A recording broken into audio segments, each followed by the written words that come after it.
प्रिय छात्र छात्राओं एवं आदरणीय साथियों, नमस्कार। मैं राम धीरज आरडी हिंदी लेक्चर में आप सबका हार्दिक स्वागत करता हूं। आइए आज के इस वीडियो में हम लोग गंगावतरण के शेष भाग का अध्ययन करते हैं। तो आज का हमारा पहला पद है, निज दरेर सौ पवन पटल फारति फहरावती, सुरपुर के अति सघन घोर घन घस गहरावती, चली धार धुधकारी धरा दिशि काटति कावा, सगर सुतन के पाप ताप पर बोलति धावा। तो ये हमारा पद है। पहले हम इस पद के शब्दार्थों को देख लेते हैं। दरेर, दरेर का अर्थ होता है धक्का या रगड़। पवन पटल यानी पवन रूपी पर्दा। और सुरपुर, सुर कहते हैं देवता को और पुर कहते हैं नगर को। तो सुरपुर का अर्थ हुआ देवलोक। धुधकारी, धुधकारी यानी घोर शब्द करती हुई। कावा, कावा का अर्थ होता है चक्कर यानी चक्कर काटती हुई। तो इसकी व्याख्या होगी, ब्रह्मा के कमंडल से निकलकर जब गंगा धरती की ओर आने लगती हैं तो उनका वेग इतना प्रचंड रहता है कि वह निज दरेर सो पवन पटल फारति फहरावत, कि वह अपनी रगड़ से पवन पटल यानी पवन रूपी पर्दे को फारती, फाड़ती हुई तथा देवलोक के अत्यंत सघन बादलों को घिसती हुई, सुरपुर के अति सघन घोर घन घस गहरावती, अर्थात देवलोक के अत्यंत घने बादलों को घिसती हुई आगे बढ़ती हैं। फिर है, चली धार धुधकारी धरा दिशि काटति कावा, यानी गंगा की अत्यंत वेगवती धारा कोलाहल करती हुई धरती की ओर चक्कर काटती हुई तथा सगर सुतन के पाप ताप पर बोलति धावा, राजा सगर के पुत्रों के पाप तथा संताप पर चढ़ाई सी करती हुई अत्यंत वेग से धरती की ओर आगे बढ़ती है। तो ये इसकी व्याख्या हो गई। अब हम इसके काव्य सौंदर्य को भी देख लेते हैं। प्रस्तुत पद में गंगा का धरती पर अवतरण सगर पुत्रों के संताप को हरने के लिए हुआ था। इस संदर्भ का बड़े ही सुंदर ढंग से वर्णन किया गया है। भाषा, भाषा इसकी ब्रज भाषा है। अलंकार, अलंकार में उत्प्रेक्षा, रूपक एवं अनुप्रास अलंकार है। रस, रस में वीर रस होगा। और गुण, गुण में ओज गुण है। और छंद रोला छंद है। अगला पद है, स्वाति घटा घहराति मुक्ति पानी पसों पूरी, कैंधव आवति झुकति शुभ्र आभा रुचि रूरी, मीन मकर जल व्यालन की चल चिलक सुहाई, सो जनु चपला चमचमाति चंचल छवि छाई। तो पहले हम इसके शब्दार्थ को देख लेते हैं। स्वाति घटा यानी स्वाति नक्षत्र के बादलों का समूह। घहराति यानी घुमड़ती हुई। मुक्ति पानिप यानी मोती की कांति या मोती की आभा, चमक। शुभ्र, शुभ्र का मतलब होता है उज्जवल या श्वेत। रूरी, रूरी कहते हैं सुंदर को। और मीन, मीन का अर्थ है मछली। मकर का अर्थ है मगरमच्छ। और जल व्यालन, व्याल कहते हैं सांप को, तो जल व्यालन का अर्थ हुआ जल में रहने वाले सर्प। चल, चल का अर्थ है चंचल। और चिलक, चिलक का अर्थ है चमक। और चपला, चपला बिजली को कहते हैं। तो प्रस्तुत पद में ब्रह्मा जी के कमंडल से अपार वेग के साथ निकलती गंगा का ओजपूर्ण वर्णन किया गया है। कवि कहता है कि स्वाति घटा घहराति मुक्ति पानिपसो पूरी, अर्थात आकाश से धरती पर उतरती हुई गंगा की श्वेत धारा को देखकर ऐसा प्रतीत होता है मानो मोतियों की आभा से परिपूर्ण स्वाति नक्षत्र के मेघों का समूह घुमड़ रहा हो।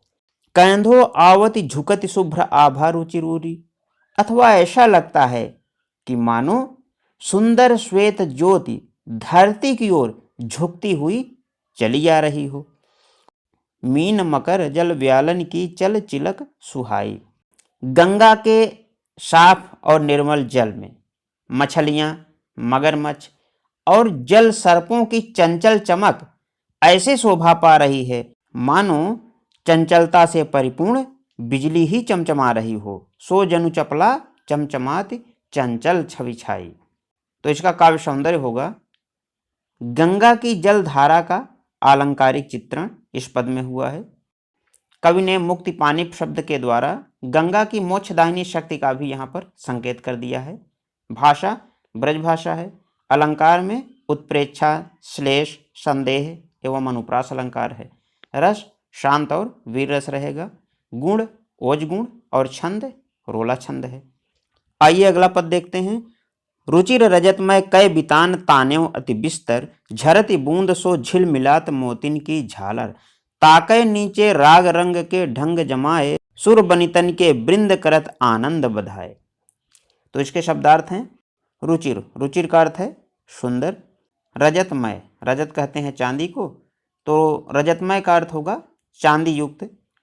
बितान, बितान यानी मंडप या तंबू या चंदोवा कह सकते हैं। बिस्तर का यहाँ पर अर्थ है विस्तृत या विशाल। सुर बनितान, सूर्य देवता को कहते हैं और बनिता स्त्री को, तो सुर बनितान का अर्थ हुआ देवताओं की स्त्रियां। और वृंद, वृंद कहते हैं समूह को। तो इसकी व्याख्या होगी रुचिर रजत में कै बितान तान्यों अति बिस्तर, यानी आकाश से पृथ्वी पर अवतरित होती हुई गंगा की पवित्र धारा ऐसी मनोहर लगती है जैसे किसी ने आकाश से लेकर के धरती तक कोई अत्यंत विशाल तंबू तान दिया हो। झरती बूंद सो झिलमिलाती मोतिन की झालर, और गंगा की उस विशाल धारा के किनारों से झरती हुई जल की छोटी छोटी बूंदें ऐसी शोभा पा रही हैं जैसे उस विशाल तंबू में लटकती हुई मोतियों की झालरें हैं जो झिलमिला रही हैं। ताके नीचे राग रंग के ढंग जमाए, सुर बनितन के बृंद करत आनंद बधाए। और ऐसा लगता है उस विशाल तंबू के नीचे देवताओं की स्त्रियों का जो समूह है आनंद मनाने के लिए विभिन्न राग रंग के साजो सामान को जुटा करके वहां पर इकट्ठा हो गया हो।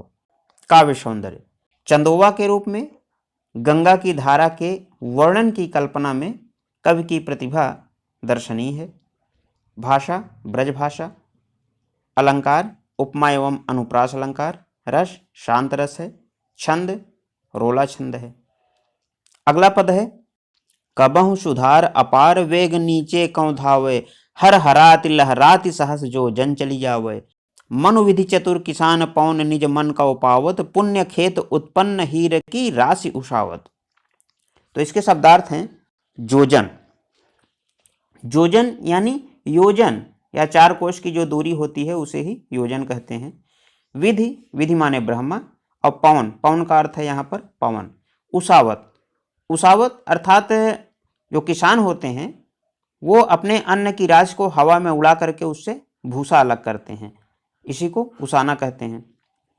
तो इसकी व्याख्या होगी कबहु सुधार अपार वेग नीचे को धावे, यानी गंगा जी की अत्यंत विशाल एवं वेगवती धारा बड़ी तेजी के साथ धरती की ओर दौड़ी और हर हर शब्द की ध्वनि करती हुई हजारों योजन तक लहराती चली गई। मनु विधि चतुर किसान पौन निज मन को पावत, पुण्य खेत उत्पन्न हीरे की राशि उषावत। उसे देख करके ऐसा प्रतीत हुआ मानो ब्रह्मा रूपी चतुर किसान अपने मन के अनुकूल पवन को पाकर अपने पुण्य खेत में उत्पन्न हीरे की फसल को हवा में उड़ा करके उसका कूड़ा करकट अलग कर रहा हो। देखिए यहाँ पे जो उषावत शब्द है, देखिए उषावत शब्द का अर्थ है यहाँ पर बड़ा ही सार्थक हुआ है। किसान अपनी फसल की ओसाई करके हवा में भूसे को उड़ाते हैं जिससे अनाज नीचे गिरता है। यहाँ हीरा रूपी अन्न धरती पर गिर रहा है और भूसे रूपी फुहारें इधर उधर बिखर रही हैं। तो इसका बड़ा ही सुंदर वर्णन इस काव्य में हुआ है। ब्रह्मा रूपी किसान के द्वारा हीरे की फसल उगाने की बड़ी ही सुंदर कल्पना यहाँ पर की गई है। भाषा ब्रज भाषा है। अलंकार में रूपक, उत्प्रेक्षा, अनुप्रास आदि अलंकार हैं और गुण में ओज गुण है और छंद रोला छंद है। अगला पद है इह विधि धावति धसति ढरति ढरकति सुख देनी, मनहु संवारति शुभ सुरपुर की सुगम निशेनी, विपुल बेग बल विक्रम कह ओजन उमगाई, हर हराति हरसाति शंभु सन्मुख जब आई। इसके शब्दार्थ हम देखते हैं धावती यानी दौड़ती हुई, सुगम निशेनी, सुगम यानी आसान और निशेनी कहते हैं सीढ़ी को, अर्थात आसान सी सीढ़ी। ओजनी, ओजन का अर्थ है यहाँ ओज से या तेज से। शंभु सन्मुख, शंभु यानी शिवजी और सम्मुख यानी सामने, अर्थात शिवजी के सामने। तो प्रस्तुत पद में कवि ने भगवान शिव के सम्मुख अवतरित होती हुई गंगा की पवित्र धारा का बड़ा ही रमणीय वर्णन किया है। कवि कहता है इह विधि धावति धंसति ढरति ढरकति सुख देनी, अर्थात इस प्रकार से आकाश से पृथ्वी पर दौड़ लगाती हुई, धंसती हुई, ढलकती हुई और ढुलकती हुई गंगा सभी के मन को सुख प्रदान करने वाली प्रतीत हो रही है। अर्थात इस प्रकार से आकाश से पृथ्वी पर दौड़ लगाती, धंसती, ढलती, ढुलकती और सबके मन को सुख और आनंद प्रदान करने वाली गंगा ऐसी प्रतीत होती हैं मानो वह पृथ्वी से पवित्र स्वर्ग तक जाने के लिए सुगम सीढ़ी का निर्माण कर रही हैं। विपुल वेग बल विक्रम कह ओजन उमगाई, हर हराती हर साति शंभु सन्मुख जब आई। अर्थात गंगा की धारा में अत्यधिक वेग, शक्ति, पराक्रम तथा ओज की उमंग भरी हुई है।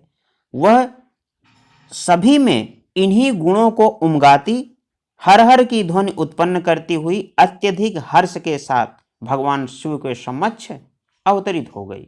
तो इस प्रकार इस पद की व्याख्या भी पूर्ण हो गई। आज के वीडियो को हम यहीं पर समाप्त करते हैं। आशा है यह वीडियो आपको अच्छा लगा होगा। अगले वीडियो में हम शेष पदों का अध्ययन करेंगे। तब तक के लिए नमस्कार।